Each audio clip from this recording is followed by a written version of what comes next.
All right, and welcome into this week's episode of Play by Play. I am your host, Andy Horton, alongside my co-host, Jared Bergstrom. This is episode number 130, and well, the college football playoffs, well, the bracket at least, has been released. The bowl games, all of those, have been released, so we'll talk about a bunch of that. We'll do some reactions from the NFL the last couple of weeks, and big news in football, just in general, because there's some stuff going on with the GOAT.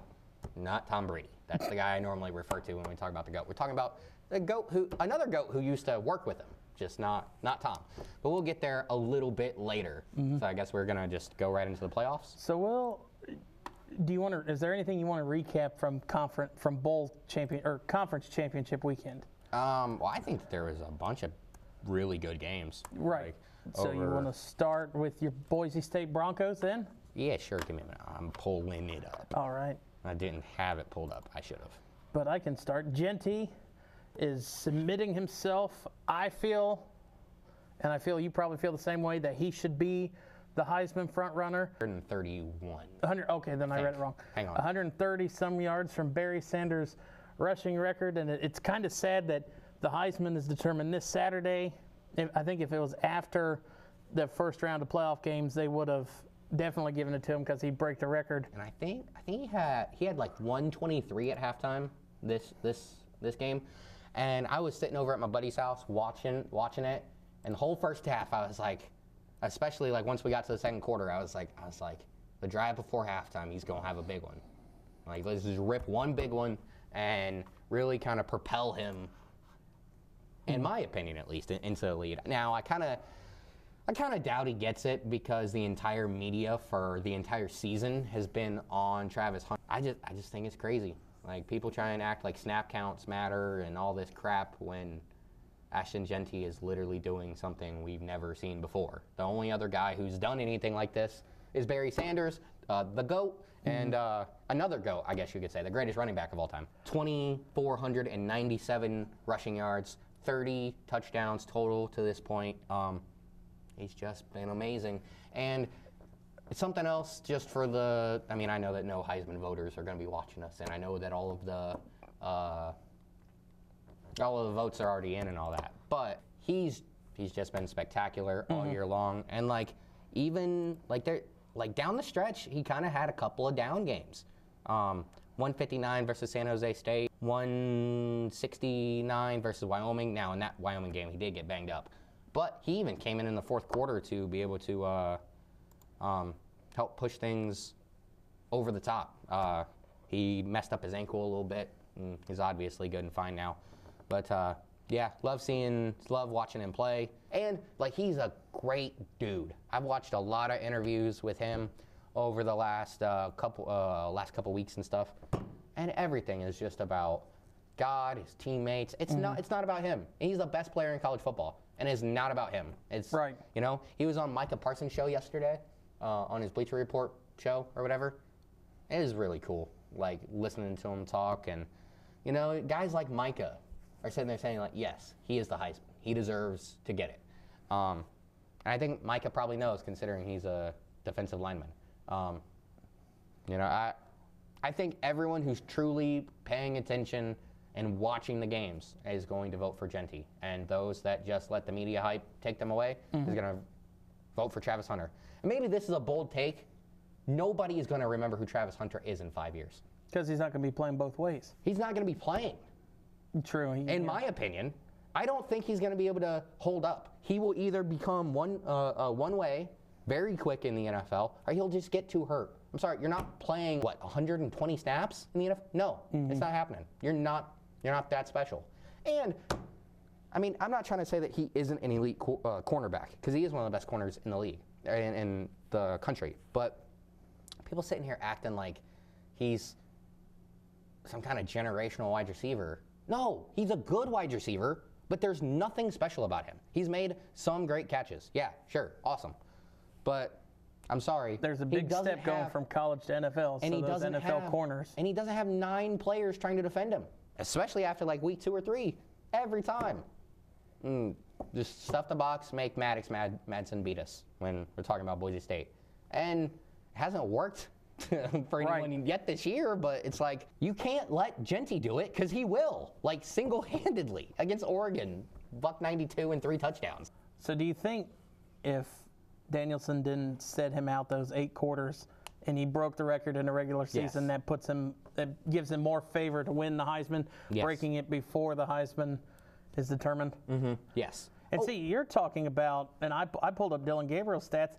I mean, this is one of the better quarterback stats we've seen going up for a Heisman in a long time. I mean, he's going to finish at 74% completion, 28 touchdowns to 6 interceptions. And he was just around 80% for a lot of the time this season. And I think those stats are better than Travis Hunter's. He's been surgical all year long. Mm-hmm. I mean, Dylan Gabriel has been fantastic. And also, here's another argument that I've heard people pushing, and I think it's 1,000% correct. If you take Ashton Genty off of Boise State, say that Travis Hunter is not on Colorado. If you take Ashton Genty and you put him on Colorado, they're a one-loss team. They're undefeated, something like that. Mm-hmm. If you swap and you take Travis Hunter and you put him on Boise State, they're a 5-loss team. And I'm a Boise State fan, right? I mean, Ashton Genty is just different. And people that try to, and the people that are saying that Hunter should win the Heisman because he plays both. No. That's not a reason to just give him the Heisman. Paying attention. Like the entire one guy, the entire team, the entire opposing team, the entire game plan is to stop him. The other guy, they put their best corner on him, and then he guards their best wide receiver. But guess what? Why are we acting like the Big 12 is loaded with wide receiver talent? Like the week that they beat Kansas, or did Kansas beat them? I forget. Kansas whooped them. Yeah. So the week that they whooped Kansas, people were like, yeah, he held their leading receiver to way lower than his average. Kansas's leading wide receiver at that point had 600 yards on the year. Why are we acting like he shut down this great wide receiver? No, he didn't. He held a guy that averages 55, 60 yards a game to 30. I think that's the thing that I was going to say earlier about people are sitting here, like the ones that don't actually pay attention. They're sitting here saying, well, who did Ashton Genty play? Who did Boise State play? I would just like to point out, they are giving up 2 kick returns of touchdowns and being the only team to beat Oregon. Yes, I completely agree with you there. But if you go back and you look at the teams that Barry Sanders played when he set that record, he played at least 3 different teams that had 10 losses. So Barry Sanders was playing the worst schedule imaginable when he did it. And I'm not trying to take nothing away from Barry. Barry is amazing. As a part-time Lions fan, I am obsessed with Barry Sanders. I love that guy. Just because he's doing it in the Mountain West doesn't make it less impressive. Because here's the thing. When he goes to the NFL next year, he's going to put up 1,500 yards. All right, so now you want to talk about the Boise State and Mountain West Conference Championship? Sure. There's a lot of talking not about the game. I was about to say, you kind of did. I mean, talking about how... A little bit. Genty 209 and a touchdown. I wish I had like the full 22 or whatever, all 22 version, which is like all the way zoomed out so you can see the whole field. Freaking. Because my man Brock Horde said on the broadcast, at one point in the second half, Boise State got the ball inside their own 10 after a punt. And Ashton got tripped up, and Brock Horde said if it wasn't for him getting tripped up, he would have gone the distance. And so that you would have added, what? 90. 90 more yards. Yeah. I remember that play. Now that you say that, because he was gone. The field was wide open, and it was just a shoestring tackle by Woodard. I don't know. Ask me about that. He was the Mountain West Defensive Player of the Year. But yeah, he kind of like swatted at his leg as he went by, and that's what got him. You got him by a hair. I mean, we could easily be talking he had 300 yards and 2 touchdowns in the greatest running back performance we've seen in a long time. Jackson Woodard. That's his name. Yeah, he won the Mountain West Defensive Player of the Year this year.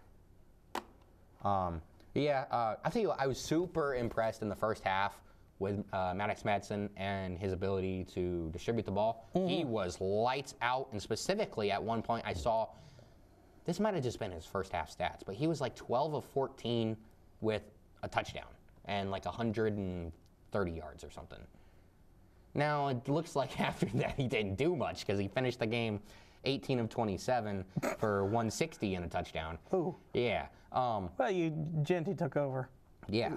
But, dude, I tell you what, if he can be the guy we saw in the first half, he had 2 really bad throws back-to-back in the second half. Both of them should have been intercepted.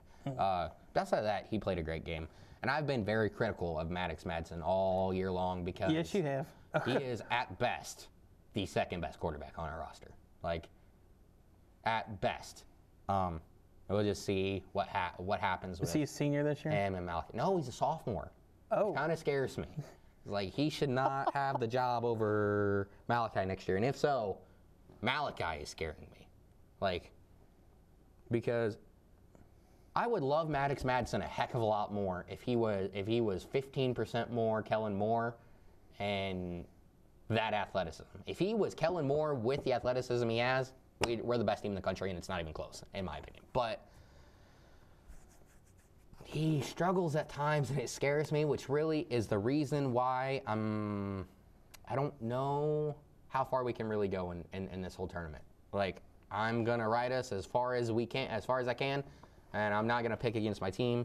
But at the same time, he definitely makes me question things. Him and then the corners. The 2 corners with Amarion McCoy and Jeremiah Irby. They've kind of scared me all year long too. Outside of the kick returns against Oregon, they really struggled covering Stewart and Tez Johnson. They really did big work against us in that game. We'll talk about Tez Johnson when we get to the... Dude, both of those guys. I don't care which one. I want both, either or both or something. Like, talk about those guys are fantastic. His championship performance too in a couple games. Sheesh. Matt Lauder, one of the best tight ends in all of college football. Mm-hmm. I cannot wait for him to get to the league and be a dog because he is. I mean, he doesn't have eye-popping numbers, and I've never seen Matt Lauder have a 7-catch, 150-yard, 2-touchdown type game. But what Matt Lauder is going to do is he's going to come out and he's going to be consistent. He's got 43 catches, 500 touchdowns. 500 touchdowns. All right, hey, that should be the yards, Heisman. 523 yards and 6 touchdowns. He's going to be a very good player on Sunday. Hopefully he can be on my fantasy team. I would love that. He did have a 4-catch, 100-yard, 2-touchdown performance against Washington State. Oh, well, okay. My guy. He's been one of my favorite players since the middle of last year. Love watching him play. He's a great player. And back-to-back games. The game after that, he had 7 for 91 and a touchdown. Oh, it was the game before that. It was a Portland State game. We shouldn't be playing them. Hey, Hey, we only play them in basketball. Not for long. Well, we only have basketball. I know, but you're going to be done with them because you're coming to the pack. But I don't know how much else there is to talk about. That game, not really. Love Shea Oladipo. Love that guy so much. I mean, I could talk for half an hour about all the different We don't have that much time, Andy. About all the different dudes on this Boise State team that I love. I mean, Andrew Simpson, very good linebacker there in the middle. Marco Notriani, I hope I said his name right. Jaden Virgin Morgan, Ty Benefield. So many awesome players across this defense. Ahmed Hassain, another dude. Love watching him play. Braxton Feely. I could keep going. I mean, this team is so much fun to watch. I didn't even talk about any of the wide receivers. It's going to be a sad day when a lot of these guys end up leaving Boise to go pro. Because I'll be very sad at least. Because I've fallen in love with this team over the course of the season. I'll tell you what, last year, when we hired him as interim, I thought it was a good move, but I didn't know much Spencer Danielson has only surpassed and blown away my expectations. Every game of the year. I love that guy so much. And he was on David Pollock's podcast at some point since Sunday. I saw it this morning while I was at work. And, I mean, he's just a dude. And I don't know who David Pollock's like co-host is, but after they were done interviewing him, like Spencer left and they were talking for a minute and he was like, I want to play for that guy. Like, let me, where's the pads? Let me strap on a helmet. I'm ready to go. Because that's the type of guy SD is. So, love Coach Danielson. Love everything he's done for us. Wrong tab. Don't really have anything to say about the Army-Tulane game. I do. Okay. So I was paying attention, not like I was the Boise State game, obviously, but I was paying attention to this one, saw some news on Twitter during the game. Oh, did he pass him? Hang on. I got to go to his rushing stats. Oh, that's not the season rushing stats. Did he end up passing him? No, so he did end up tying him. Okay, so at some point during the Boise State game, I was on Twitter and I saw someone post about, it was actually Army. I saw Army post about the fact that Bryson Daly, right, that's their quarterback, right? That's his name? Yeah, Bryson Daly, that he had tied Ashton Genty for the lead in college football with 28 rushing touchdowns. That was about 13 seconds before Ashton ran his 75-yard touchdown. I just thought that was really funny because as soon as I saw the post, all of the comments underneath it were, back down one again. That didn't last long and stuff like that. This didn't age well. And then he did end up going in getting another one? Getting a fourth to keep the tie. That whole game was shocking to me. The fact that they beat Tulane by 3 touchdowns. The fact that they won. Like, Tulane has been really good for most of the year. And they've struggled. They struggled down the stretch. They got off to a slow start, and then they struggled down the stretch. Shocking. Tulane is one of those teams that is very talented, and I'm still hoping that, holding out hope that they're going to be one of the teams that comes with a new pack. Did Army start using all of the defense budget to start getting these players? They're just getting good out of no. I mean, hey, I'm all for it. Like, love the fact that Army's good. Again, for the first time since the 40s or something like that. But it's been a while. It's been a while, that's for sure. But yeah, it's really cool to see Army do this. Like I said, I wonder if they're using the defense budget to pay players.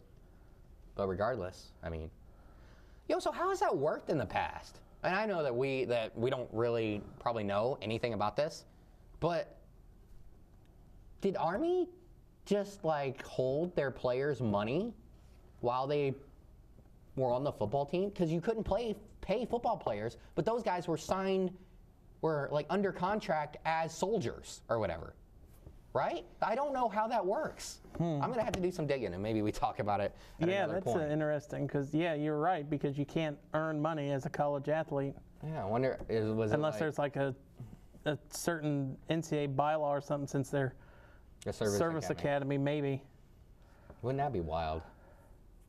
I don't know. We'll have to maybe look into that and talk about it later. So, yeah, I didn't have a ton on this game. Bryson Daly's awesome, though. Yeah. Penn State, Oregon. Penn State shocked me. I was shocked that they put up that many points, that's for sure. I texted you at halftime. I said, I didn't think Penn State was going to put up 24, let alone in the first half. Mm-hmm.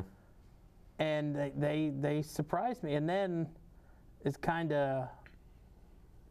James Franklin fell into that lull of calling very conservative plays in the third quarter, and that's really where they got into a hole and that they just couldn't get back out of. They tried to make a comeback, but they couldn't get out of their way, I guess. Yeah, Drew Aller ended up throwing a couple of interceptions. Mm-hmm. Tyler Warren, he fumbled the ball one time. Looks like they were able to get back on top of that, though. He's another dude. It's going to be a lot of fun to watch him in the NFL.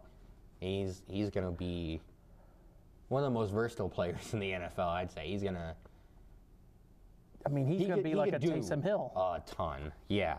Because we've seen him throw it this year. He can take it. He can go under center and take a direct snap, and he can do the handoffs. So yeah, he'll be another Taysom Hill in the league.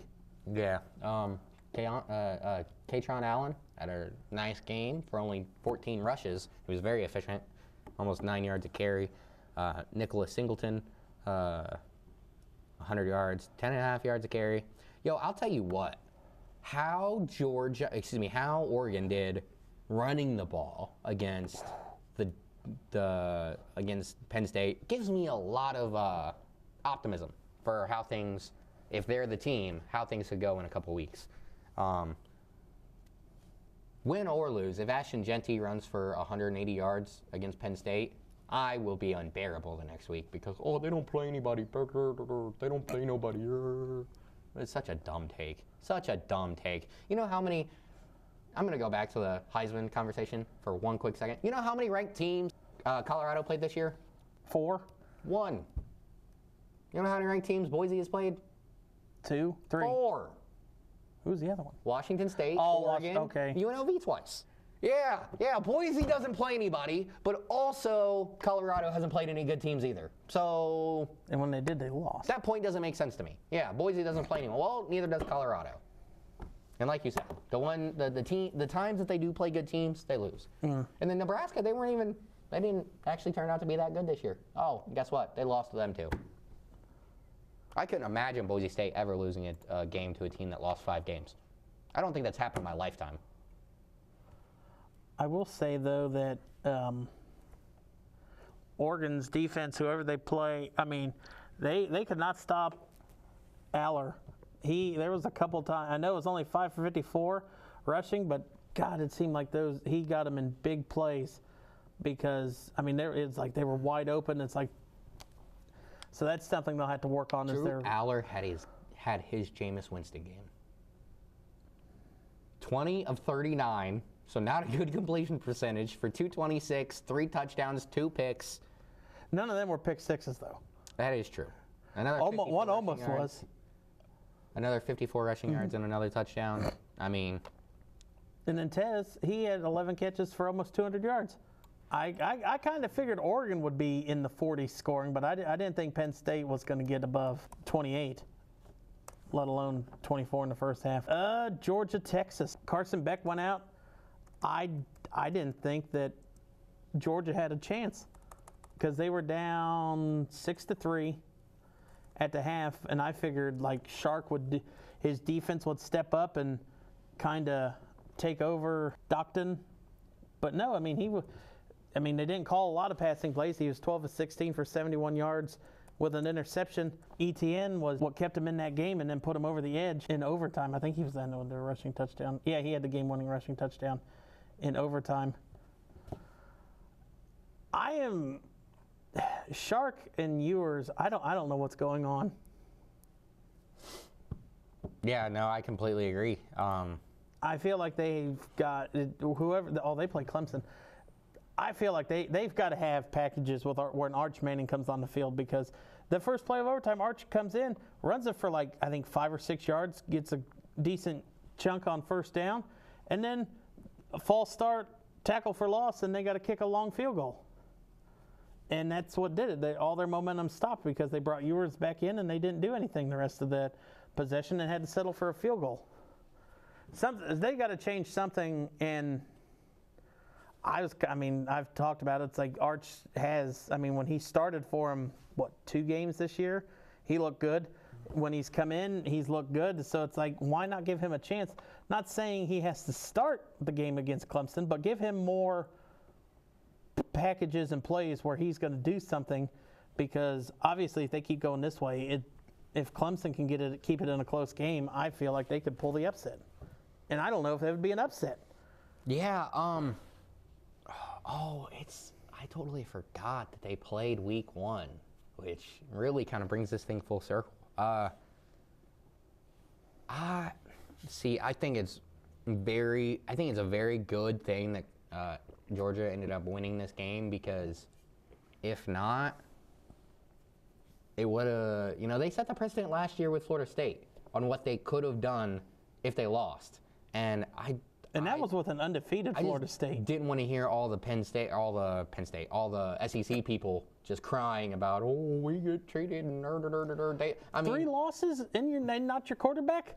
I'm sorry. Mm-hmm. I would probably. I mean, they would have been in that 11-12 range if they didn't win. Yeah, fringe is for sure. Mm-hmm. So I guess it's a good thing we didn't have to go to that situation with Texas winning. Well, yeah, because like if Georgia loses that game, then at least SMU is out. Like bare minimum, SMU is not in the tournament, right? I would say so. Because like in my opinion, they barely got in over Alabama.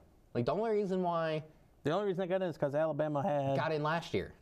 I was going to say it's because Alabama had 3 ranked wins where SMU had none against the final top 25. Yeah, no. See, I think the only reason why Alabama did not get in is because they got in last year, and there's a giant uproar over them getting in over Florida State. Now, I think that the Florida State decision was the right choice because they were the last 2 games before the playoffs after Jordan Travis got hurt, they were awful. But squeaked out wins. Yeah, and then against Georgia, they got murdered. I mean, what was it? 65-6? Something like that. It was really, really bad. All of Florida State entered the transfer portal. Is that part of the reason why they were so bad this year? A lot of people left? Oh, okay, so I didn't know that. But yeah, I don't know. This was a weird game because I didn't watch a ton of it, but every time I flipped over, I was like, how is this the score? With all of the talent, on the both field. Sides. And Now, yes, Georgia's wide receivers are dumb. And again, I mean that as nicely as possible. They just don't know how to play football. Like, I remember when I watched this for, I think it was the Alabama-Georgia game. It was like their wide receivers had so many drops, had so many mistakes. They was, I feel bad in a way for Carson Beck. He didn't have the dudes to be able to throw it to this year. All that being said, Georgia's very talented. Texas, very talented. But I feel like at this point, Texas is overrated. Like, I'm afraid that the first really good team that they're going to play, they could get shellacked. I mean, Clemson could very well beat them.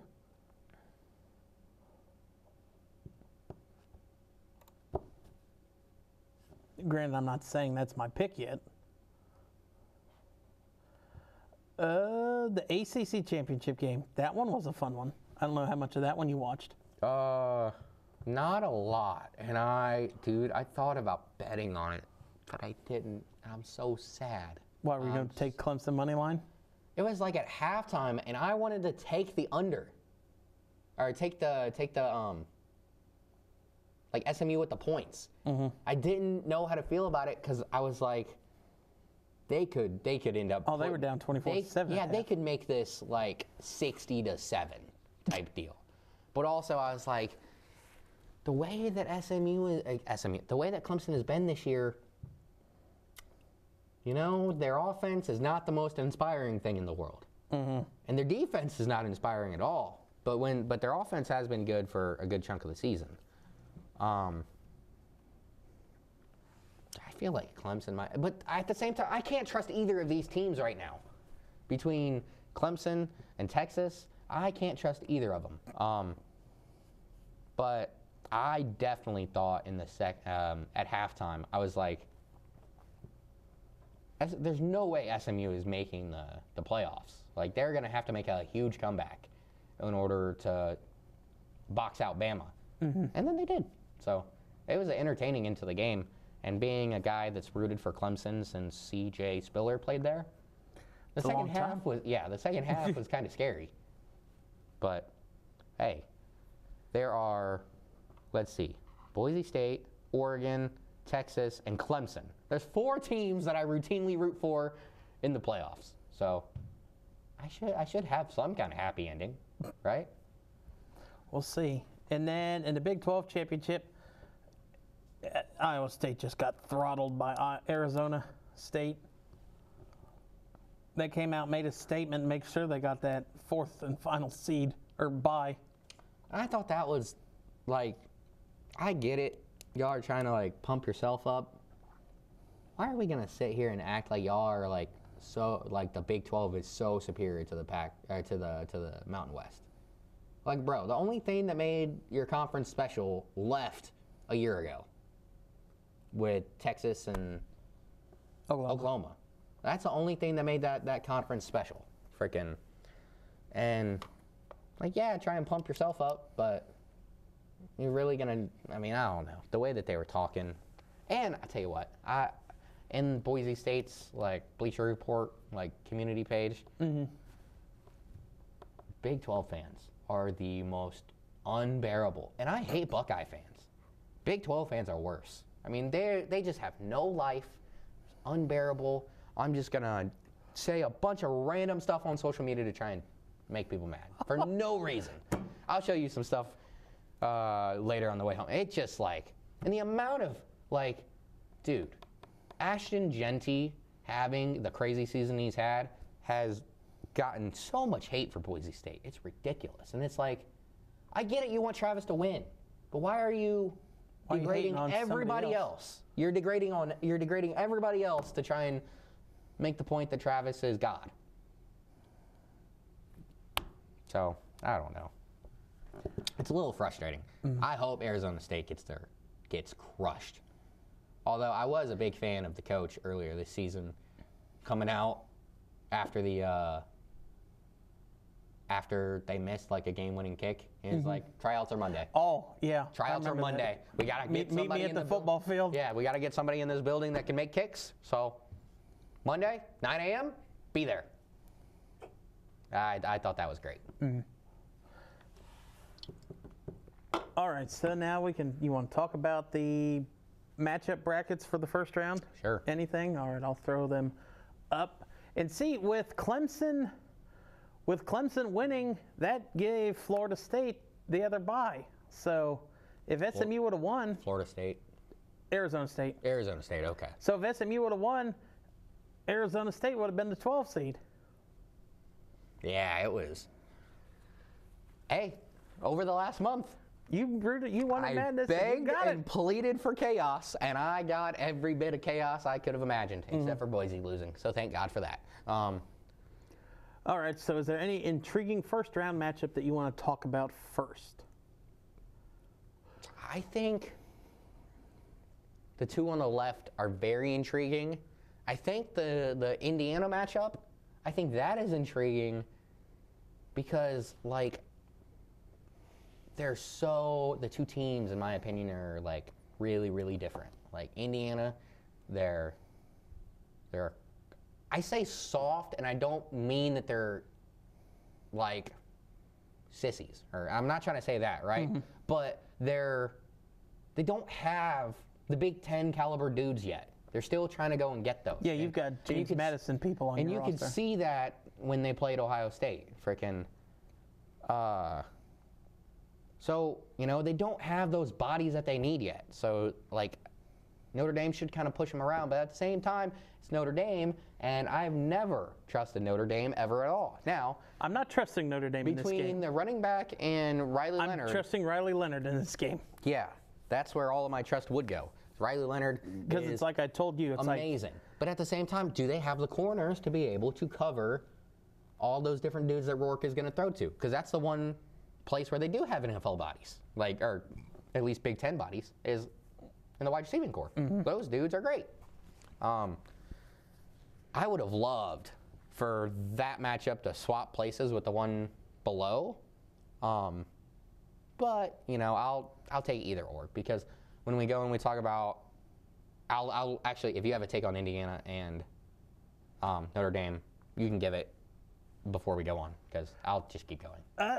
Not much, like I already said. It's like I said, Indiana, I feel like they'll be able to shut down one part of Riley Leonard, but I don't think they'll be able to shut down both parts to win the game.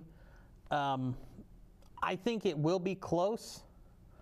I think it will be maybe a one score, maybe within 10-point game, but I like Riley Leonard too much and have too much faith in him that he will probably do it more on the ground than through the air, I feel. Because, I mean, how many games has he had this year? Let me go back and look. Where he's had 3 and 4, or 2 and 3 touchdown rushing performances. Notre Dame.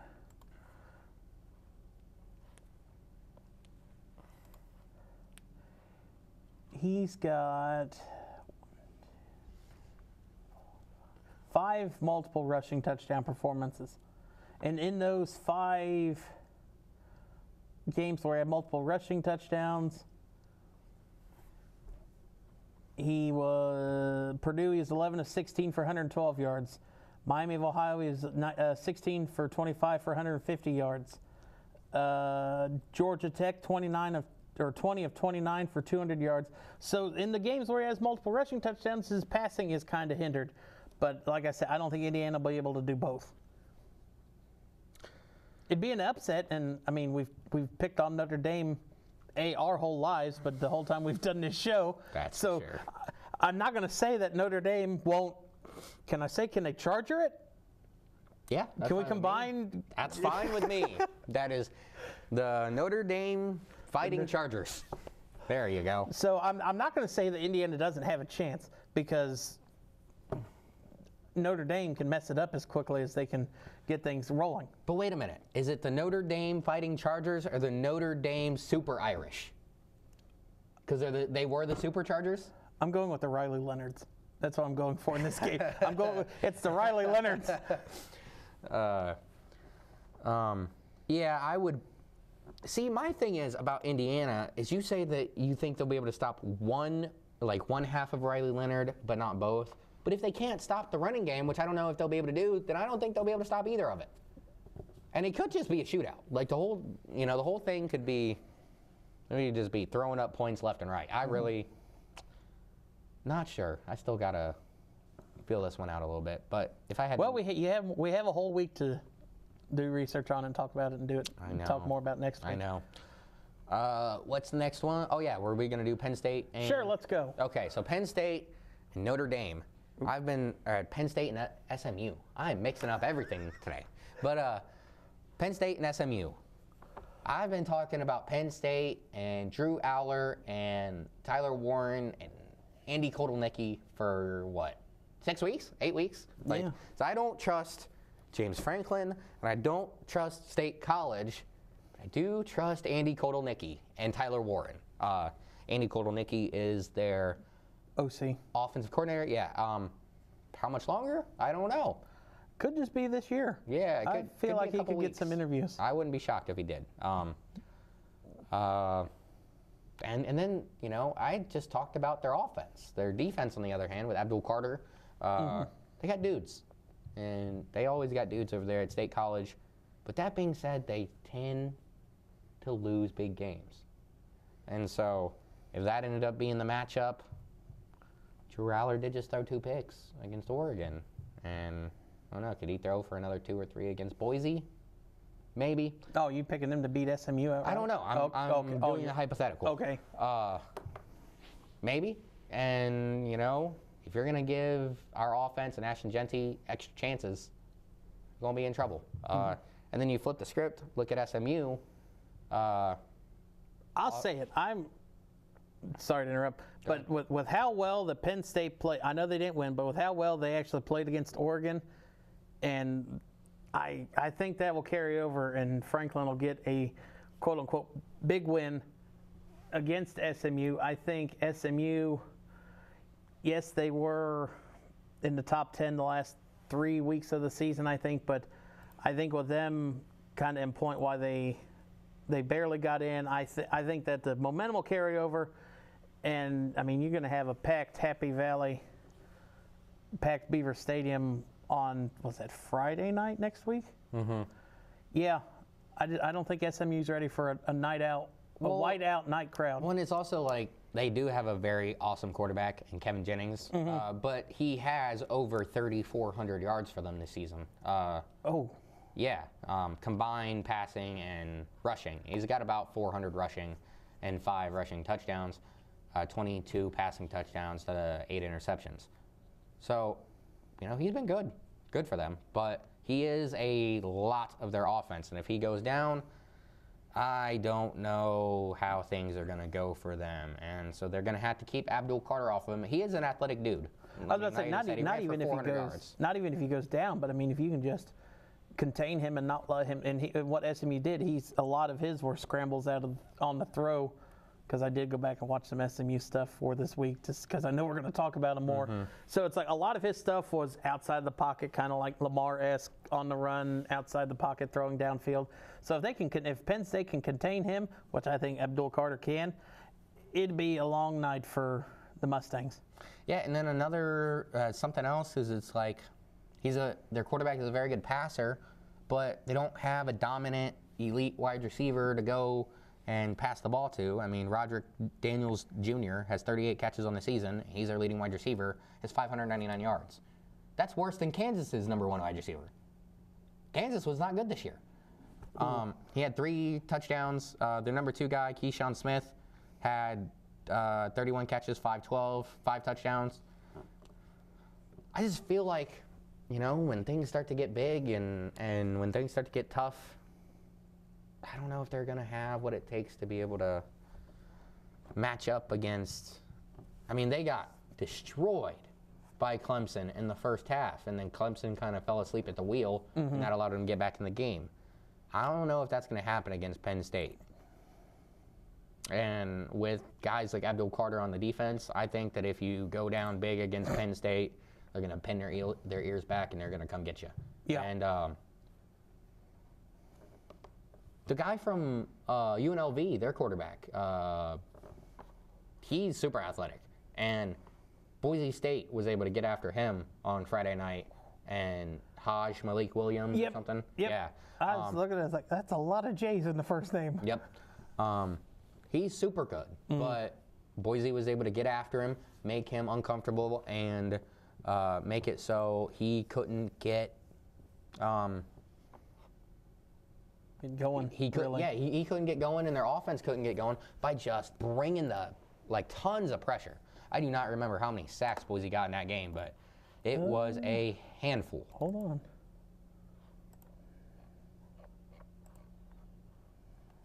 6 sacks, yeah. And I think we had 6 sacks against them the first game.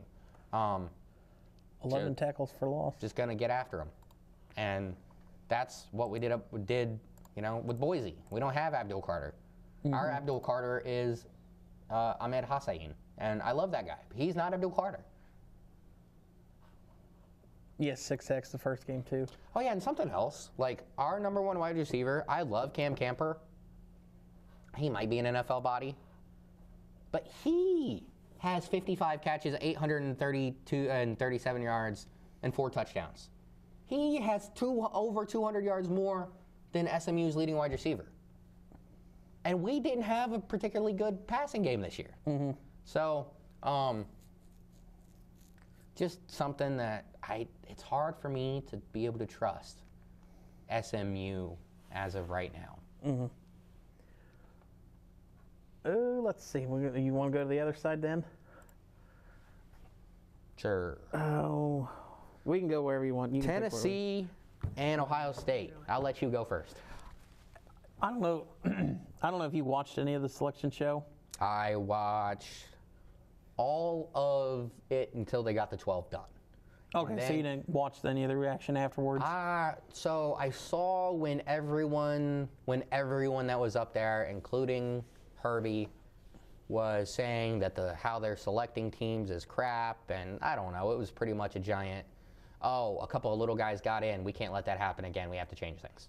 That's the way I heard everything. I mean, I turned it off pretty quick because everyone was just completely enraged that, Boise State and Arizona State got byes, and it's like, that's how the rules set it up. They set it up, the rules that way. But that wasn't where I was going with it. I was going with the fact that Kirk Herbstreit said that he was surprised Ohio State got a home game, and he goes, if you're the Buckeyes team, he feels like you'd rather have been on the road for Tennessee in that game because you just lost to Michigan. Ryan Day coaches said and lets the crowd get into him. you think if Ohio State doesn't go 3 and out, we'll say their first 2 possessions, if that home crowd's not going to turn on Ryan Day, and that's going to affect his coaching the rest of that game, and I completely agree with him. I'd rather bet on the road against Tennessee, so I don't have my own crowd putting me out of this game. And the whole Ryan Day Ohio State situation is so weird. Like, it's so weird. Because every Buckeye fan I know is like, out the door, get him gone. Everyone who is not a Buckeye fan is like, I don't understand how they're going to fire him. He doesn't lose games. He just loses. He loses to the Michigan, and after that, the next most important game of the year. Mm-hmm. It's a wild, because I feel like if I'm like 51-49 if he's going to get fired or not. And if he loses to Tennessee, I almost guarantee it that he'll be fired. See, I don't know, because Tennessee's a good team. They got a lot of dudes. They got one of the best running backs in the country in Dylan Sampson, Nico Iamaleava. Jared, at some point, you're going to have to learn. I did it 2 weeks ago. Oh, you did? Yes. I think you said it wrong, though. Well, that's why I keep calling him Nico, because I'm going to say it wrong. Iamaleava. But, yeah, and he can scramble and run too. Yeah, he's an athletic guy. They got wide receivers out there, and they got defenders. I mean, it is a very good team. But who knows? Maybe it's not Michigan, so who knows? Maybe Ryan Day can pull his head out of his ass and actually coach. I mean, Jim Knowles is going to have to step up in this game as the DC and stay the hell out of zone. God, quit playing zone defense, Jim. It pisses me off. I get it. Yeah, this whole, I almost can't focus on the game because of all of the hate going towards Ryan Day. And it's like, I don't know how the team is going to react. I don't know how he's going to react. And I don't know, I think you guys will probably be okay and you got a good shot at winning the game, as long as nobody from Tennessee in the next week comes out and says, yeah, they're soft, they're a bunch of little bitches. If someone from Tennessee comes out and says that, then you guys are cooked. You have no chance. Yeah, because we're going to run the ball 95% of the play call. Anytime someone directly comes out and challenges Ryan Day, it's going to be a dumpster fire. Lou Holtz did it one time, and we won.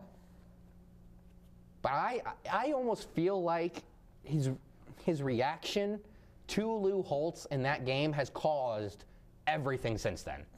I don't know if that's actually true, but it's like he got so worked up over a 95-year-old man talking smack. Good God, is he that old? I don't know. Lou is old. He is. You're going to beat me to it. Maybe not. I type in age and it comes up GPA. He is 70, or he's 87. Okay.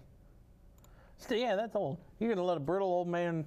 He's been married for 65 years. Oh, I guess he actually got divorced, but he was married for 65 years.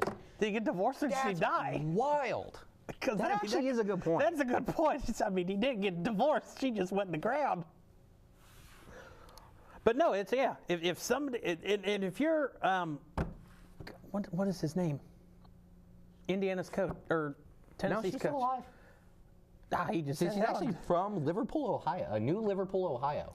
I don't know where that is. Hey, good for her. But no, and like you said, that's kind of the smart thing. If what is Tennessee's coach's name? Crap, I talk about him all the time. Josh Heupel. He needs to come out and say it. Say it Friday night. No, don't, Josh. I want him to keep his job. No, say it, please. Josh, don't. Listen to me. Don't listen to him. You go out and chat. Just because he looks like one of your offensive linemen doesn't mean you have to listen. Hey, I'll give you a cigar, Josh. We'll get you some Ohio cigars. I don't think that's something that's very coveted. Ohio cigars. True. It's just the ones when they beat Alabama. But no, yeah. I feel Ryan Day. I feel like he's got to go into this thinking like he's got to coach for his job. Mentally, just so you don't get dog walk, because I feel like that could happen. He psychs himself up. I feel like when the more people come out and talk about the game and make it a bigger thing, I feel like he gets psyched up and he isn't ready for those big moments, like internally. I don't know. I feel a part of me feels like he has imposter syndrome. He's like, I don't know how I got this job at Ohio State. I am not supposed to be here. Yeah. I'm just flying by the seat of my pants, right? Like, I don't know. Like, he's a very good coach. And wherever his next job is after this, he's going to be very successful.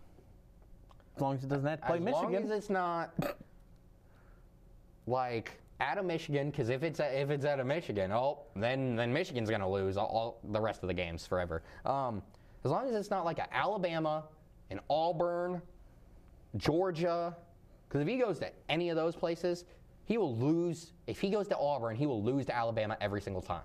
If he goes to Alabama, he might lose to Auburn every single time. If he goes to Georgia, they will never beat Bama. Where is Caleb DeBoer and Kirby Smart going? They're not. I'm just saying. Okay. In the big rivalry games, it will not work. So if you have somewhere that doesn't have like the world's biggest rivalry game, and you need a coach, maybe he's the guy to go get. But like, come on, North Carolina, get in on this. And we'll talk about that in a minute. Because we'll skip the Clemson-Texas game for a second. Because I did not think that Bill Belichick, yes, he'll be back coaching this year. It's looking like it's going to be in North Carolina, and I didn't think that he would be the one to go and coach at college. Yeah. I don't think he has. I don't know how to say this. I don't know if he has the grasp to coach college. Because I mean, if a kid, I mean, we've heard the stories from Brady and Edelman and them, like if they up during practice or whatever, he like downgrades them or whatever. Well, if a kid drops a pass wide open, get the in the portal, get out. No, we don't. Get out. No. Every stair in the stadium now. North Carolina's got a pretty big stadium, so that's a lot of stairs. I'm sure. But no, he's got a 24-year-old girlfriend. So he's going to be in college party. Is he going to get her into college? Maybe that's it. Does she go to North Carolina? Maybe she wants to go to UNC, and they wouldn't take her any other way. So one of the things that I'm hearing that's kind of holding that up is the fact that one of the stipulations that Bill wants is that his son, Steven, takes over when he's gone. Ooh. Yeah. I still think you go and you get Bill Belichick if that's the biggest thing, because if Steven sucks, you just fire him 2 years after Belichick leaves. I mean, how many times have we seen a college coach get fired and bought out? Yeah. Jimbo Fisher, Ed Orgeron, Hugh Freeze. So yeah, I mean, yeah, sure, okay, we'll keep him in there for 1 year for sure after. But it's like I said, you sent me the thing, I think it was last week after the show, like he's like the 5th best odds to replace Zach Taylor. And then like the next day it's like, Bill Belichick in Durham. 6th best. 6th best. Yeah. Bill Belichick in Durham interviewing for North Carolina. I was like, what the hell? He's not a college ball guy. It says per Bovada. That's that gambling site that you I used to be on that, yeah. Yeah, freaking. Don't trust them, I guess. I'll tell you what, man. I would have been so excited had we fired Zach Taylor to go and get Bill Belichick. Literally over the moon. They would have had to send one of Elon's rockets up to go get me. I would have been so excited. Because like I said, look what he did with the 199th pick. Imagine what he could do with the number 1 pick. Yeah. Oh, I got a graphic to show you. Something you can put up in post or whatever about Ashton Genty. I have a graphic. I wish I would have thought about this earlier. But hey, I texted you and asked if you had anything on you make. I should have just gone and looked at my pictures because I saved this one. I think I know what this is. You know what imperialism is? Yes. A college football imperialism. I'll explain it for those that maybe don't know. With imperialism, like at the beginning of the season, every team starts out with like the land and with like a couple counties around their fan base, like around where their school is located. And then each week, the teams that win, they take the land from the teams they beat. Yeah. And the teams, so the teams that lose no longer have land, and the teams that win gradually get bigger, take over the whole country, whatever. I have an imperialism through week 14 with Ashton Genty. The only schools that are on here are schools that have more rushing yards than him. Not teams, schools. excuse me, not players, schools that have more rushing yards than him. It's like 29 schools in all of college football. Not UNC, I'm sorry. UConn, that's what I was trying to say. UConn, Army, Penn State, West Virginia, James Madison, Liberty, Navy, Old Dominion, Clemson, Tennessee. Army's got to be on there. I already said Army. Oh, okay. Jacksonville State, Ohio, Marshall, Notre Dame, Northern Illinois, the Jayhawks. I actually don't know what that team is. Let's see.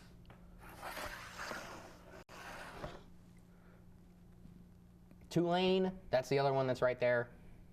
I don't know what that is. Yeah. Then Is there's that Georgia Southern? No, that's not in Georgia, goofball. Oh, where's that at? That's like Alabama or something. That might be Northern Alabama. But that's in Southern Alabama. Then it might be Southern Alabama. It's a directional school. Yeah. Sam Houston, A&M, North Texas, K-State. That's insane. Kansas, the Air Force, the Lobos, UNLV, ASU, and UTU. That's the entire list. That's a pretty impressive list. Yeah, so I'll make sure to send that to you so you can put that in. Well, let me see if I have the one I was going to bring up. Do I still have it? Oh, and then something else. We can actually use this as the thumbnail for the show this week.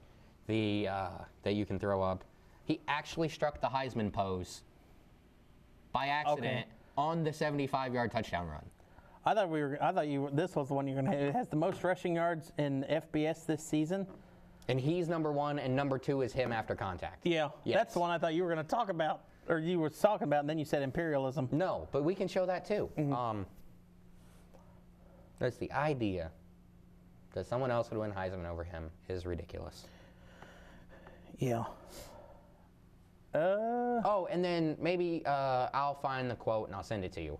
Brock Horde ripped during our game. I wish I would have remembered all this earlier. But Brock Horde ripped every single Heisman voter that had voted before the game on Friday. He said, if you already submitted your vote, you should lose your vote. Because the fact that you had one more opportunity to watch a Heisman finalist, bare minimum, that's the number two, like in the race, and you just said, oh, I'm just gonna throw it out. Who cares? Mm-hmm. It doesn't matter. It doesn't matter that he could go for 250, 300 yards, he could have broke the and record. 3 or 4 touchdowns. Well, no, yeah, he could have. He could have. Yeah. Because if you add that 90-yard run, he's 40 yards away. Then he's 20 yards away because because you add 90 yards. So that'd be 299. Oh, so it is 40. My bad. I'm not good at math, Andy, but I can do that when they're easy numbers. All right, so we got to do NFL real quick. Did we finish yet? Oh, no, we didn't. We got to talk about Texas and Clemson, even though we kind of already did. Before we get there, it's not necessarily college football. I mean, it's about college football, but it's not the specific topic. I'll have to go back, find it, and send it to you. Did you hear about Ohio lawmakers? I saw that today when I was coming in to come across my phone. I hate this state. I actually love this state, but Columbus, Ohio, an Ohio lawmaker wants to make it illegal to plant a flag at Ohio Stadium where the Ohio State Buckeyes play. Not a law, a felony. Trying to make it a felony because you lost. That's the biggest sore loser nonsense I've ever seen in my life. I don't know if I have the ability to vote for this guy because I don't know who he is and I don't know where he is.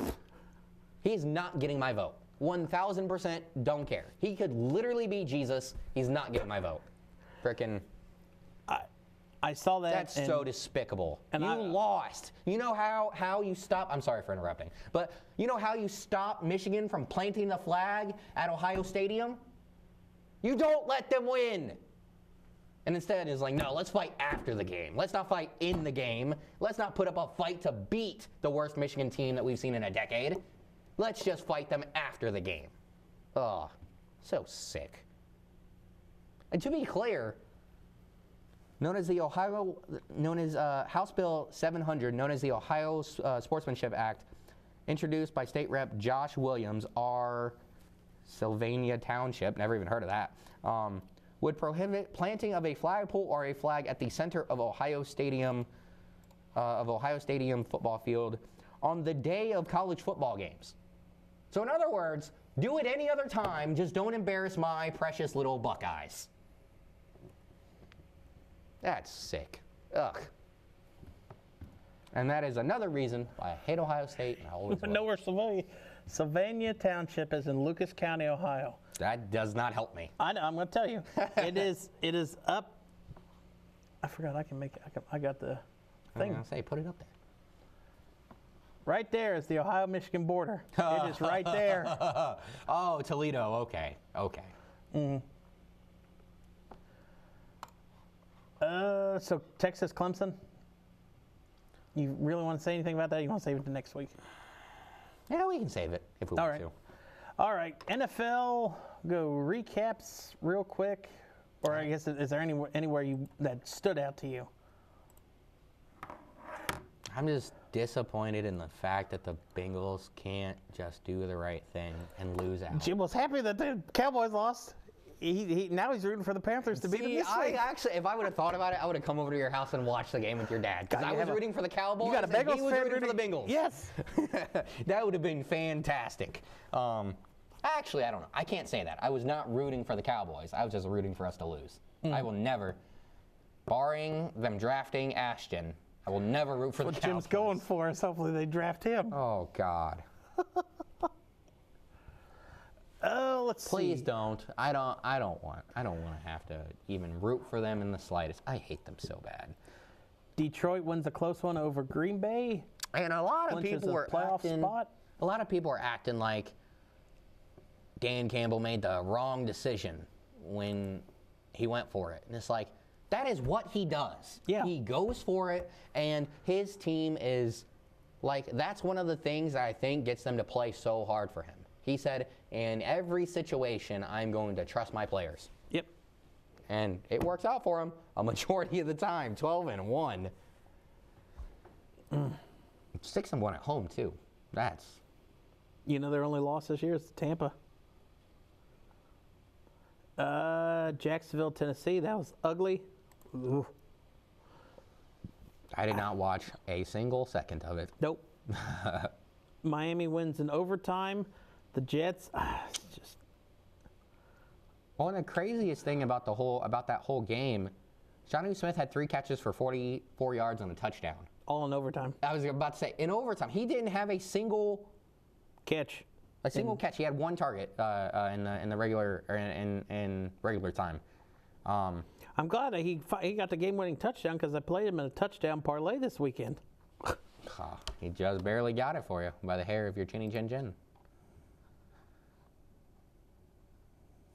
I feel like Tua and the Dolphins really do have a shot to make the playoffs. It's going to take Denver messing up, I feel. I wouldn't be shocked, but is it Denver and the Chargers both that are taking the wild card spots right now? I could see it being the Chargers. They could find a way to Charger things. Vikings, Falcons, Sam Darnold. Kirk Cousins coming back where? Sam Darnold gave him the double bird back. And this is like the most me game ever. I've been a Sam Darnold guy forever. The whole time he was in college, the whole time he's been in the NFL, it did not work out for him. And then, Kirk Cousins comes back to town and just stinks up the joint. Kirk Cousins was 23 of 37, 340 yards, and two interceptions. You flip the script, Sam Darnold, 22 for 28, 347 yards, and 5 touchdowns. Jordan Addison, 3 touchdowns for me in my fantasy performance. It was ridiculous. I saw all the points you were scoring. I was like... And then you still had like a guy or two score less than 10. I was like, how do you score 190 points? And you still have a couple of guys that didn't do nothing. That's wild. But yeah, Jordan Addison, 8 catches for $133 and 3 touchdowns. Justin Jefferson got his way to the end zone for the first Finally? time since, Week 4? I thought it was week 7. Okay. Maybe I'm wrong. Regardless, it has been way too long. Are we in the playoffs now? Fantasy? Yes. Okay. We are in the fantasy. I was about to say, I see I'm playing Jeff. I was trying to look and go back to see last It was week. week 6. No, it was week 7. Did you get in or did you get eliminated? I got eliminated. You got eliminated. Jeff got a combined -4 points from his defense and kicker last week. Ouch. You just give me average, I make the playoffs. If he just gets like 8 points. Yeah, Debo had 5, and how did I get stuck with the Cowboys defense? I don't know, but that obviously was not a good decision on your part. No, what the But hell? you made it, so. Yeah. 11-3, I better have made it. It was 9-4 or something like that. 9-4, 9-5, and I missed. Talk about frustrating. Won 6 games in a row. Oh. And I lost, I think it was week 2, by less than a point. Wasn't our matchup by like less than a point too? Or did we play each other week 2? Oh, wait, no, we did play each other week 2, so it was another one. Maybe it was week 3, because I think it was against Southern. Let's see. Anyways, no one cares about our fantasy. Right. It was against Southern. I lost by 0.4 points. Ouch. Saints Yes. and the Giants. Oh, I don't even have to talk about that crappy game. Carolina. Oh, if Leggett holds on to that ball, Philly has the loss. Oh, yeah? I did not. It was like 3rd and 22, and Young put it right a little bit out. He had to go out a little bit for it, but definitely catchable. Oh, he would have rolled into the end zone for a touchdown with like 20 seconds left. That's rough, but I'm just very excited at how much better he's played Since he got you go since the bench, to the corner. You go sit in the corner and you're gonna learn. Jonathan Brooks, on the other hand, makes me want to cry. I love that guy so much. Did he get hurt? Yeah, he tore his ACL again. Second time in like 12, 13 months. He just came back last week. Literally. It's like his first or second game back. Yeah. It's a tough break because I love that guy a lot, but he hasn't even gotten. So he played in 3 games this year. Freaking. He hadn't even. He's barely played any in the NFL, and he's already torn his ACL twice. That's. Hopefully it's the same one at least. I hope he can get it figured out because he is so talented. Russell Wilson comes back down to earth after his 400-yard passing game with Pittsburgh. Was it 400 against Cincinnati? Something like that. And then it was a comes lot. back now, and Jameis prayed. You got to pray for the full not interception for touchdown. You just got to pray for the not interceptions, Jameis. Yeah. So pray a little bit harder this week. Still ended up throwing a couple of picks. I mean, hate to see it, but I love watching James. Like, I don't know how. Just at some point, the NFL just needs to decide who the worst team in the league each year is going to be, and just put Jameis. Put Jameis on that team. I just want to see him play, dude. I love that guy. Nick Chubb had his best game of the season, I'd say. 11 carries for 44 yards, averaging 4.5 yards a carry. I just hope he's another guy. I just hope he doesn't get injured again. Hopefully he can come back fully. I don't think he should have come back, but the fact that since he has, it's like I just stay healthy, dude. Stay healthy. I don't like seeing guys get hurt. Don't have to talk about Tampa, Seattle, Arizona, no. Buffalo and the Rams. Josh Allen, first player in NFL history, was it? To do everything. Yeah, it was everything. Oh, 3 rushing touchdowns and 3 passing touchdowns. Oh, was it 3 and 3? Mm-hmm. Oh my! I didn't know he scored the last touchdown too. That is wild. Just comes up a little bit short. And see, we talked about it. If it got into a shootout, I figured Buffalo would have the advantage. But just, yeah. Well, and I knew early that I was probably not going to make it to the playoffs because Puka Nacua just went psycho mode. 12 catches for $160 and a touchdown. Then he even had it like He had 15, a rushing touchdown 15 too. 16 rushing yards on the touchdown. Yeah.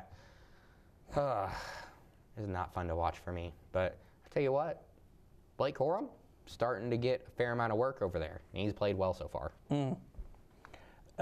San Francisco bounces back from playing in the blizzard to getting back home and winning at home again. And then, God, Kansas City just. I looked at this the other day. It's, By the hair of their chinny chin chin. if Kansas City, if you did the what if game where you reverse all the one possession games in the opposite direction, Like 1 and Kansas City is 1 and 15. they've only got one win, and they're the worst team in the NFL. 1 and 12. Yeah. 1 and 12. Dude, they got to figure out that tackle situation over there because as much as Joe Burrow gets beaten up, Patrick Mahomes has been getting beaten up a lot this year. He got hit a ton. It just says how many sacks. It doesn't say how many hits. But in the last 5 games, the fewest amount of sacks he was sacked twice against Buffalo. He was sacked 4 times against Denver. He was sacked 5 times by Carolina. He was sacked 5 times by Vegas and 3 times on Sunday. You're going to have to protect that guy. He is getting hit a lot. They had 13 quarterback hits. The Chargers did. Just 5 pass deflected, laying 3 into sacks. And at some point, these games, I feel they're going to get got in one of these one possession games. Well, they got the rest of their season. Browns this week, Houston. Denver, I think, is going to get them at the end of the year. I don't like rooting for Pittsburgh, but I'll root for Pittsburgh against Kansas City too. And also, through 13 games, Patrick Mahomes is the second most sacked quarterback in the league. Oh, let me see if I can guess who first is. I don't know if he will. He is a starter, but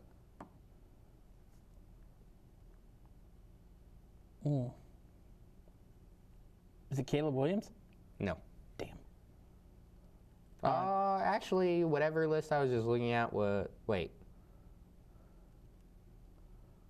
Yeah, I guess whatever list I was looking at is not correct. Oh, Patrick Mahomes is 6th on the list, though, so that's still not good. no.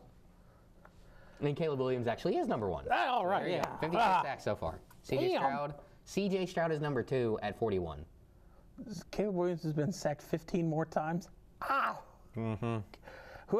Whatever coach comes in and takes over for Chicago, I don't care what you do. You need to work on an offensive line if you want to try to keep your quarterback And that's upright. That's a big reason why CJ's taken such a step back. 41 sacks this year.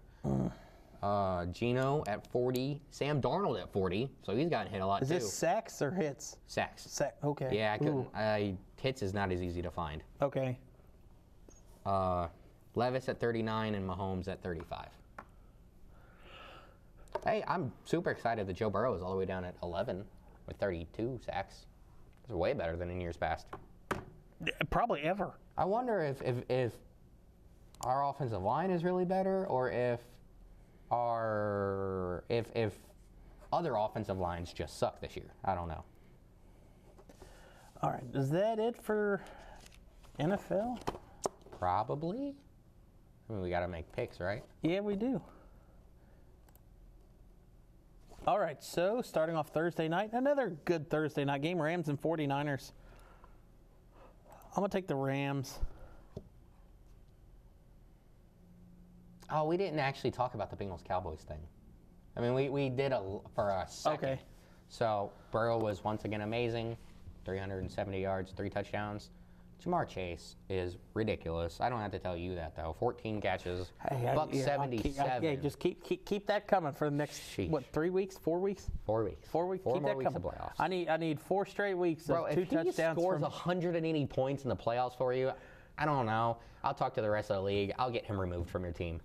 Damn it, then I quit. I quit. I retire. I will retire a champion then. Go out on style or on top. Man scored like 46 points or something. Ridiculous. But Yeah. I mean, you can see both teams fan bases are wanting each team to have a decent pick. But I mean, that 4th and 20, that punt, I mean, that's just Dude, that's something I'd never seen before. And when they said the Bengals had the ball, I was like, how did this happen? I didn't know that the requirement on punts was that the ball go past the line of scrimmage. line of scrimmage is a official punt. So is it not an official punt if it doesn't go past the line of scrimmage? So if you just shank it really, really bad, does it not count against your punting stats? I think it costs you a job too if you shake it that bad and don't get past the line of scrimmage. But yeah, it doesn't go against your punting stats. That's crazy. And the guy that touched it, I think they just said like he had just got called up for the practice squad. So it's like he's not ready for that in-game situation. Yeah. Amani. That's a lot of vowels. I do not know how you say his name, but yeah, feel kind of bad for the guy because, like you said, he was not ready for that situation. DeMario Overshone, hate seeing him get injured. He's a really good player. Did we actually see what that was? Do you know what it was? I didn't know.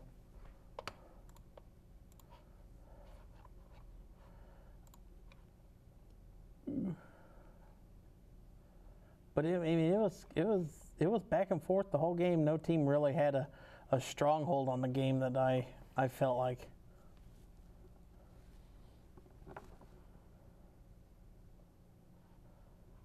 Two turnovers for the Cowboys, one for the Bengals.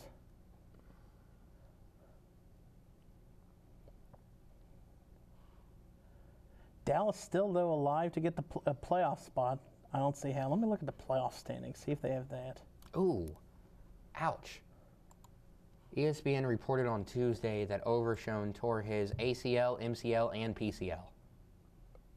That's God, rough. he just got to get a whole new leg. Yeah, ripped his whole knee up. Ow. That makes my knee hurt. Someone else recently did that. Someone else in the last year or so did that too. It's rough. Oh, is that what Burrow? I think Burrow might have done that. Did he have it all done?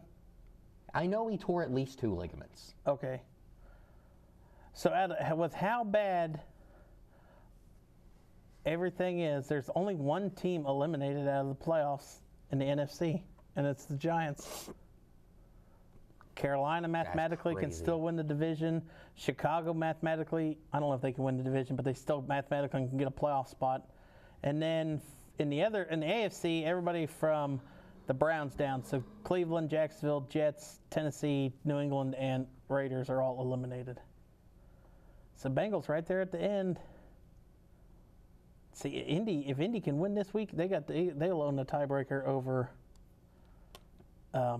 Denver and Miami. So we need that to happen. All right, so picks for this week? Yeah. Rams at the Niners. I'm taking the Rams. I'm gonna pick the Niners just because, like, they're not actually gonna be bad, right? They're just middling. Mm-hmm. Chiefs at Browns. I want to pick Jameis so bad. Fuck it. I'm gonna do it. Let's go, Jameis. I can't. I was thinking about I don't know why you think about all the games that I would possibly pick and then be like, nope, I'm gonna pick the opposite. Like, nope, you should. If it's a Jameis game, you should shade the idea that I'm gonna pick Jameis. I don't think Kansas City can keep getting lucky.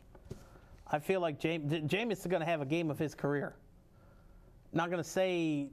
I mean, Jameis Winston will not throw an interception this week. How about that? For the love of God, Jameis, I'll pray with you to not throw an interception this week so it doesn't come back to bite me. I'll take the Browns too. I think Kansas City's going to drop this one. Bengals Titans. I'm going to take the Bengals.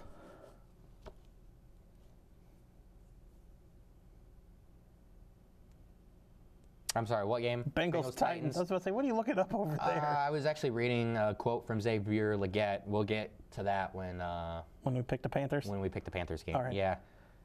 I mean, I feel like we're gonna win. I just don't want to. So, Cincinnati. Commanders, Saints, Washington with, what's his name, supposed to miss some time? Yeah. Who? Carr. Oh, yes, Yeah. Washington. I did not know that. Ravens, Giants. Now's the week to bet on Taysom Hill. No, he's out for the year. That was Wow. like 2 weeks ago. He went out for the year. I just missed it. Oh. I didn't know. Never mind. I don't know who's going to play quarterback now. Hold on. Spencer Rattler. Oh, yes, that's true. He Washington already got to play. by a lot. Yeah. Ravens, Giants. It would be so funny if Tommy did. Or is it Drew Lock? It's Drew Lock. It'd be so funny if they won. I just don't see it happening. I don't either. And I And the don't Ravens think have been skidding. The last few I don't weeks. think the Ravens will beat them by 17. But the Ravens will win. They Yeah. might beat them by 37. It could be. It'll either be by a lot or by a lot and an ass whooping. Cowboys at Panthers. I'm going to pick the Panthers. I legitimately think that they're going to win. I do too. And I wouldn't be shocked if Xavier Legette has a huge week. I'm gonna bet on him for the over on This everything. kind of makes me sad to hear that he was this bummed about it, but at the same time, it's like, all right, like you take your job extremely serious. But someone asked him, about the drop or whatever, and he's like, I canceled every plan I had after that. I was supposed to go to a Rod Wave concert. As soon as I got back to the locker room, I texted my boy, hey, cancel the suite. I ain't trying to go no more. I'm like, he was just, nope. Canceled everything he had for the next week. I just have to focus on the game and getting better. And so I feel bad, like a little bit, about the fact that he felt so bad about dropping it. But at the same time, it's kind of like, from a fan perspective and all that, it's like, okay, he's taking this seriously. This ain't just a job to him. He wants to be great. And it really bugged him. It really messed him up that he cost his team a game. And, I've heard college coaches and stuff like that talk about, when I go and recruit a guy, if I'm playing Madden with them and they lose, I don't want them to just be like, it's just a game. Run it back, man. I want another shot at you. I want to beat you. And that's kind of the type of mentality that you're going after. And that kind of feels like Xavier Legette. And yeah, I forgot. I've been saying his name wrong all season. And I recently heard it's Legette, not Leggett. So, Legette. Yeah. Excited that he is so critical of himself to become better, so that's cool. Yeah, I'm picking Xavier Legette and Bryce Young. I'm taking the Panthers too. Jets, Jaguars. I don't really want to pick this game. I'll go Jets.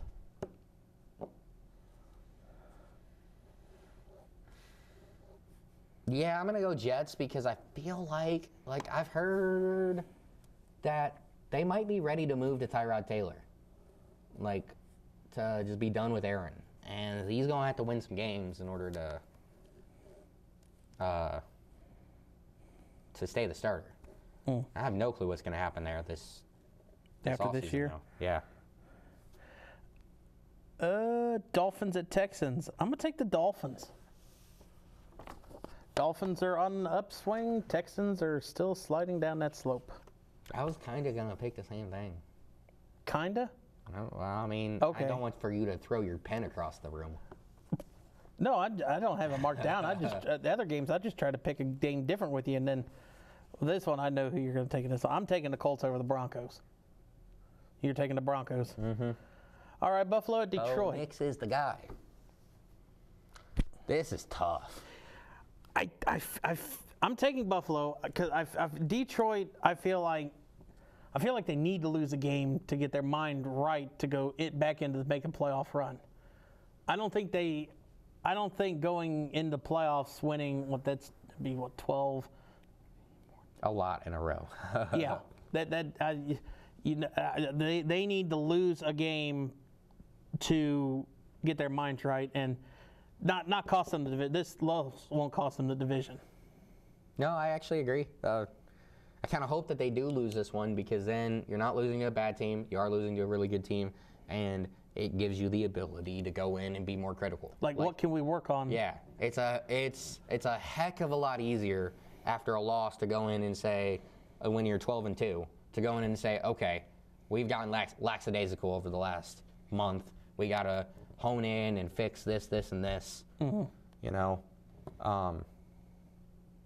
I want this team to win the Super Bowl so bad. I do too. So I feel like that is the Super Bowl matchup right there. it's so hard for me to believe that the Bills are going to beat the Chiefs. So hard. I know Josh Allen's 4-0 in the regular season, but 0-3 in the playoffs. Mm-hmm. It's got to change. It's changing. Pittsburgh and Philly. Mm-hmm. I want to take Pittsburgh. Battle of the Keystone State. You said you're taking Pittsburgh? Mm-hmm. See, I kind of want to take Pittsburgh too. But I feel like both of these teams are going to lose one down the stretch that, you know, they maybe shouldn't, like, because they're definitely way better than one of their opponents. I feel like Philly's going to lose one when they rest their players the last week against Dallas, and I feel like they might lose that one with their backups and all that. That's the only reason I think they lose a game the rest of the year, because I don't think they play Washington anymore this year. No, they play Washington the week after. Oh, I thought they like finished. Christmas week, they play Washington. Oh, okay. It's the rest of their season. The Cowboys, the Giants. That's it. Oh. That's crazy. There's only 4 weeks left in the Only a regular month season. of the season left. I think it's starting like this. Not this Thursday. Was it next Friday? Or no, next Thursday. It's like there's a stretch where there's football games on like every Thursday, Friday, Saturday, Sunday for the rest of the year. Mm-hmm. Did you make a pick yet? No, I didn't. See, I could actually see the Steelers losing every game the rest of the year. Oh, let me look and see Because they what play have the left. Eagles, then the Ravens, then the Chiefs, then us. Ooh. They could actually slide into the playoffs at 10-7. So you're taking Eagles?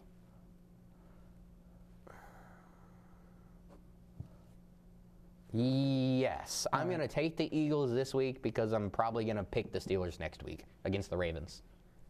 And it would make sense for them to lose going into Baltimore. And then they always play well against Baltimore. They always play really well against Baltimore. Well, there it is, official. Bill Belichick is the coach of the Tar Heels. Say a hum. Bill Belichick is now the official coach of the Tar Heels. That's wild, isn't it? Patriots at Cardinals. Of course, that's the next game we talk about. But no, Cardinals. That is funny. Yeah, it's so hard for me to pick against the Cardinals right now. I'm on the Bryce Young hype train. Excuse me. I'm sorry. Wrong team, wrong Yeah. hype train. Yeah. Kyler Murray. Yeah, I was looking at the wrong game. I'm Oh. sorry. Yeah. Yeah, I got to go with Cards. Bucks Chargers. I'm taking Chargers.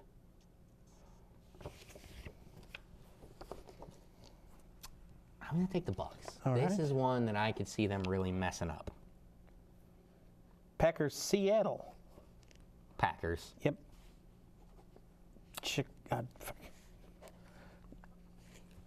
Don't This have to is ask kind about of a that. hot take, but I don't think it's super hot. The NFC representative in the Super Bowl will be from the North. Packers, Oh. Lions, Vikings. Yeah. It will be one of them, in my opinion. You said Bears, Vikings? Is that the one? Yeah, I said it, but you don't. I know you're not going to pick Caleb Williams for the win. Not now. Falcons Raiders.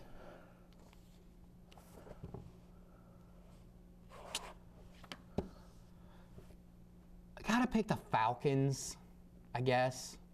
Fun fact about the Falcons, you know that in the last month, Kirk Cousins has like 8 touchdowns, or has like 8 interceptions and no touchdowns or something like that. I think he's thrown 7 interceptions the last 2 weeks.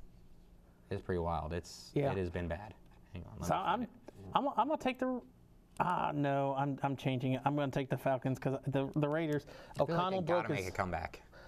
Yeah, the O'Connell broke his leg or whatever, and they don't have a running. They're on I think their 3rd string running back. So yeah, nothing's going right for Oakland or Vegas. So it's 9 interceptions. No, it's 8 interceptions in the last 4 games. And He had 4 no touchdowns. He had 4 2 weeks ago. No Whoever they touchdowns. played. Yeah, last week. Oh, it was last week? Yeah, against the Chargers. All right, so that I feel like At what point? Oh. I don't know if it's going to be this year because they're so far deep into the year and things have just not gone well. Are they going to have to go to Michael Penix early? I feel like it could be this week. Not necessarily, but if he throws 2 interceptions in the first half, don't be surprised if Raheem puts in Michael Penix. I would be a little surprised just because it's been so bad this year. It's like you almost don't want to put him in and taint him, right? Mm-hmm. How many times has he been sacked this year? I should have looked at that when I had the sack thing pulled up. I got a feeling Kirk has been sacked a lot. Hang on. Kirk has not been sacked a lot. He's only been sacked 25 times this year. He has, 15 interceptions, and he's only been sacked 10 more times than picks he's thrown. That's wild. But that will do it for this week's episode of Play by Play, I feel. We'll come in next week. Got a lot of MLB free agency to talk about. Biggest deal in MLB history. That was wild. Monopoly money. It's all MLB functions off of is monopoly money. You know, I mean this half jokingly, but I wonder if the MLB is how so much of this dirty money from all these like giant drug cartels and whatnot. I wonder if the MLB is how they clean all their money, you know? Because I don't understand. Baseball has been falling in popularity for 40 years, bare minimum, for 40 years. And they're just like throwing money. Like I looked it up that since the contract happened, the MLB makes $11.5 billion a year. Those 2 guys make 1.4. What? Where is it coming from? Like, are you guys taking all of Marty Beal's money? Marty Beal, is that the right name? From the Ozarks? Maybe that's the wrong name, but I know the first name was Marty. You never watched that show? It was a show about this family that moved to the Ozarks, which is like this giant lake area in Carolina or something? No. Oh. You're thinking about the Outer Banks. Oh. It's in Missouri. And they went there and they were laundering money for it was a Netflix show, and they were laundering money for a drug cartel through a casino. And I'm not saying that's what's happening, but how the hell else are these baseball teams getting this much money? I don't know. I need an explanation. There's my take is there's Bobby Bonilla Day already on July 1st, and on December 1st there's going to be Juan Soto Day, where he's going to get paid $1.5 million for 30 years after he bankrupts the Mets franchise. Something. I don't know. No. But like you said it earlier, it's monopoly money. None of it makes sense. No. But we'll talk about that in more. Especially because the Red Sox just got a hell of a pitcher. Yeah, getting Crochet for the 4 and the 5. Yeah, and the Reds were on that. Francona was trying to work a deal to get him. See, there's a lot of Red Sox fans that aren't too happy about the deal because Montgomery and the other guy are really good. But we'll see how things work out. But that's going to do it for this week's episode of Play by Play. We will talk baseball, probably college and at some point, NBA. we're going to get back to college and NBA because the NBA to. Cup's coming, it started last night, so we'll have that to talk about. Yeah, we got a lot of stuff to get to. I guess we'll have time because we don't have to talk about college football next week because it don't start till Friday. Yeah, or I don't know. We'll probably talk about that a little bit. But all that being said, that's it for this week's episode. I'm Andy Horton alongside Jared Bergstrom. Don't forget to like the show on all the social media platforms. We'll be back. See you guys next week.